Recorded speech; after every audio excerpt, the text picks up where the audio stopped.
Өркенбаева Әйгерім Дәулетиярқызы, Ақылбаев мектебінің қазақ тілі мен әдебиеті пәні мұғалімімін. Біздің мектепте эссе жазып үйренейік вариативті курсы жұмыс жасайды 2 жылдан бері. Соның жемісі Ярова Жұлдыз 11 сынып оқушысы бүгінгі облыстық Сәкен тірі қазақта елі барда эссе жазу байқауының 2 дәрежелі диплом иегері, ақшалай жүлде қоры 75 мың теңге. Оқушы үшін үлкен жетістік деп есептейміз. Әділқазы мүшесінің кері байланысы. Ал құрметті біздің ғалым ағамыз Жамбыл Ақылбаев атындағы мектептің ұжымы, Жұлдыздың мұғалімі, мен Жұлдыз деген атын қазір ғана біліп тұрмын. Мен бұны Бақ деп білемін.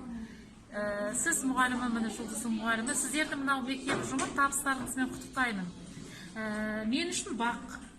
Өйткені алғаш 72 жұмыс қолымызға түскенде, осы Бақ деген дүргіншілікпен келген жұмысты оқып, өзім кішкене көңілім қосыған. 36 жыл жұмыс істесем де бала сияқтымыз. Мен тарихшымын, өзім таныстыра кетейін. Қарағанды мемлекеттік техникалық университетінің Қазақстан тарих кафедрасында жұмыс істеп, тарих ғылымдарының кандидаты, доцент Қасымова Сәуле Сейілқызы. Содан осы Бақ қалай жақсы жазған деп көңілім қосап, ең бірінші жаңағы арпалыс, ажал мен өмір, азап вагондар, дүрсін деген жаңағы темір жол деп басталған.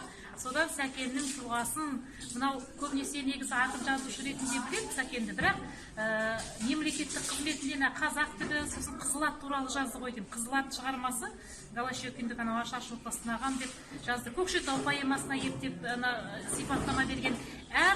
Өйткені бәрін жазу мүмкін емес, ол Сәкен ешқашан сыймайды. Сәкен деген кең тақырып.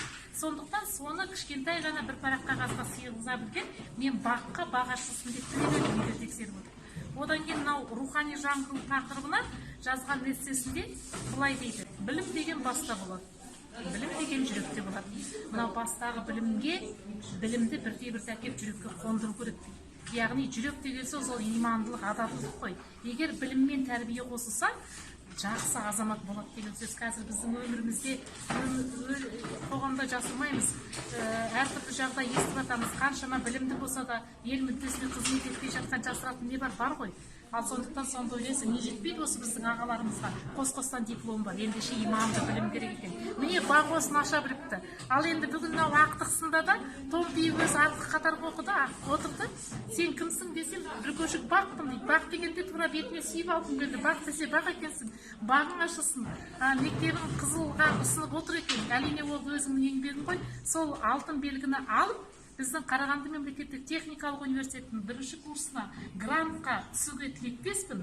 Енді мен Қазақстан тарихынан сабақ беріп, Қазақстан Ахмет Ақылбаев мектебі екендігін дәлелдеді. Жасасын мектептеріңіз, жасасын Сәкен. Сәкеннің рухы өлмесін, Сәкеннің ұрпақтары, шәкірттердің рухы өлмесін. Осындай намысты кішкентай ғана шынашақтай нәп-нәзік баламыз қаншама ішінде жатқан үлкен рухани байлықты көрсетті. Осындай Бақты тәрбиелеген ұстазына рахмет. Рахмет сізге. I'll